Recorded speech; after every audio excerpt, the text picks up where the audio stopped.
H1B వీసాల విషయంలో Donald Trump పాత పాలసీని అమలు చేస్తారా లేదా? స్మార్ట్ పీపుల్ అమెరికాకు కావాలని ట్రంప్ చెప్పారు, సరే దాన్ని అమలు చేస్తారా? ఉన్మాదుల నుంచి H1B వీసా పాలసీకి అవరోధాలు ఎదురవుతున్నాయా? Watch this report.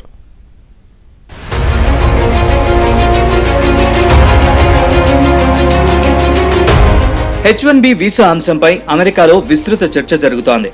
సమర్థవంతులైన ప్రతిభావంతులు అమెరికాకు కావాలని, తానెప్పుడూ H1B వీసాకు అనుకూలమేనని చెప్పుకొచ్చారు దేశాధ్యక్షుడిగా ఎన్నికైన డొనాల్డ్ ట్రంప్. మునిపెన్నడూ లేని స్థాయిలో అమెరికాలో ఉద్యోగాలు రాబోతున్నాయని, టాలెంట్ ఎక్కడున్నా అందిపుచ్చుకోవాలన్నారు. H1B వీసా కార్యక్రమాన్ని రక్షించుకునేందుకు తాను యుద్ధానికైనా దిగుతానని మస్క్ ఘాటు వ్యాఖ్యలు చేశారు. ప్రత్యేక నిపుణులైన విదేశీయుల్ని మరింత తేలిగ్గా నియమించుకునేందుకు అమెరికా కంపెనీలకు అవకాశం కల్పిస్తూ బైడెన్ కార్యవర్గం పలు నిబంధనల్లో మార్పులు చేసింది. దీంతో పాటు సులువుగా F1 విద్యార్థి వీసాలను H1B వీసాలుగా మార్చుకునే అవకాశం కల్పించింది. ఇది లక్షల మంది భారతీయ వృత్తి నిపుణులకు ప్రయోజనం కల్పించనుంది. అమెరికా హార్డ్ లైనర్లు మాత్రం చెలరేగిపోతున్నారు. స్థానికవాదులు మాత్రం H1B వీసా విధానాన్ని ఎత్తేయాలని లేదా కఠినంగా మార్చాలంటూ ట్రంప్ పై ఒత్తిడి తెస్తున్నారు. విదేశీ విద్యార్థులకు ఆప్షనల్ ప్రాక్టికల్ ట్రైనింగ్ OPT విధానాన్ని ఎత్తేయాలని డిమాండ్ చేస్తున్నారు. ఆప్షనల్ ప్రాక్టికల్ ట్రైనింగ్ విధానంలో చదువు అయిపోయాక 3 ఏళ్లు పనిచేసి వారే H1B వీసా పొందుతున్నారని, అందుకే ఆప్షనల్ ప్రాక్టికల్ ట్రైనింగ్ ని ఎత్తేయాలని డిమాండ్ చేస్తున్నారు. F1 వీసా తీసుకుని అమెరికాలో చదువుకునేందుకు వచ్చిన విద్యార్థులు కొంతకాలం పనిచేసేందుకు OPT వీసాలు ఇస్తున్నారు. ఇదే అమెరికాలో సెటిల్ అయ్యేందుకు బాటలు వేస్తోంది. ఈ OPT అమెరికా ఫస్ట్ అనే నినాదానికి తూట్లు పడుస్తోందని, స్థానికులకు ఉద్యోగాలు లేకుండా చేస్తోందని స్థానికులు ఆరోపిస్తున్నారు. ఈ హార్డ్ లైన్ నేటివిస్ట్ గ్రూపులు వీసాలు రద్దు చేయాలంటూ ట్రంప్ పై ఒత్తిడి తెస్తున్నారు. భారత్ నుంచి అమెరికాకు వచ్చిన విద్యార్థులందరూ ఈ OPT పొంది వర్క్ ఎక్స్పీరియన్స్ సాధిస్తున్నారు. తర్వాత H1B వీసా కోసం ఎంతకైనా తెగిస్తున్నారు. అదే కూడా మనకు భారతదేశానికి కొన్ని వ్యతిరేకంగా ఉన్న దేశాలు కూడా ఈ లాబీలకి డబ్బులు ఇచ్చి కూడా అల్లరి చేస్తున్నారు.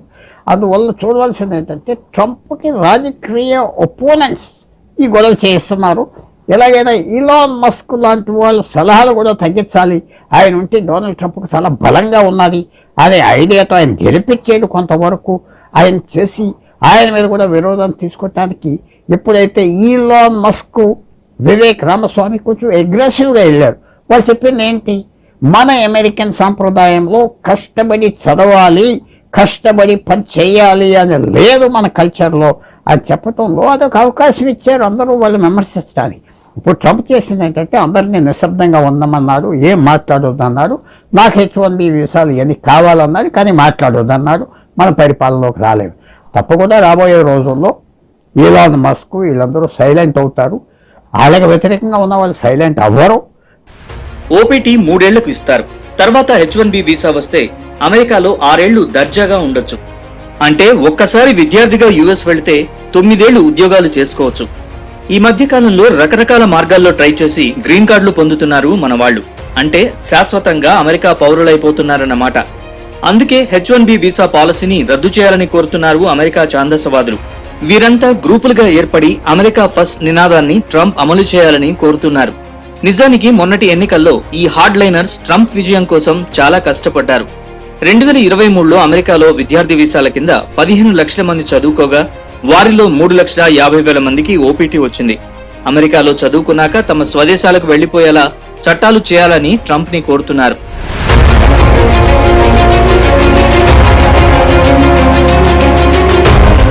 విద్యార్థులు చదువైపోయాక కొంతకాలం స్కిల్స్ సాధించేందుకు OPT ప్రోగ్రామ్ ని 1947లోనే అమెరికా ప్రభుత్వం తీసుకొచ్చింది.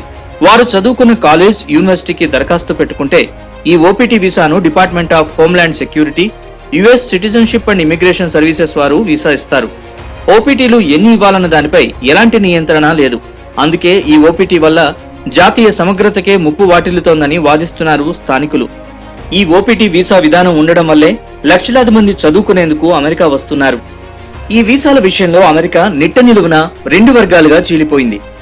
H1B వీసాలకు అనుకూలంగా ఒక వర్గం, వ్యతిరేకించేవారు మరో వర్గం. ట్రంప్ కూడా కొన్నాళ్ల క్రితం వరకు వ్యతిరేకించిన అమెరికా కంపెనీల అవసరాల దృష్ట్యా ఇప్పుడు సమర్థిస్తున్నారు. ఈ OPT వీసా కాలపరిమితి మొదట్లో ఏడాదే ఉంది. జార్జ్ బుష్ అధ్యక్షుడిగా ఉన్నప్పుడు దాన్ని 29 నెలలకు పెంచారు.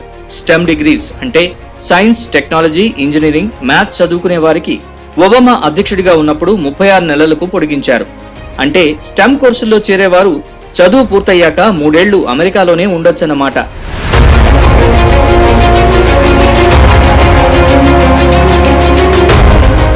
అమెరికా ఏటా 65,000 H1B వీసాలను ఇస్తుంది.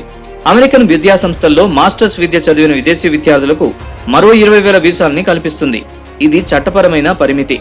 అయితే ఇందులో 73% వీసాలను భారతీయులు, 12% వీసాలు చైనీయులు పొందుతున్నారు. అధికారం చేపట్టిన వెంటనే సరైన పత్రాలు లేని వలసదారుల్ని దేశం నుంచి బహిష్కరించే ప్రక్రియను ప్రారంభిస్తానని ట్రంప్ గతంలోనే ప్రకటించారు. ఎన్నికల ప్రచారంలోనూ ఇదే ఊదరగొట్టారు.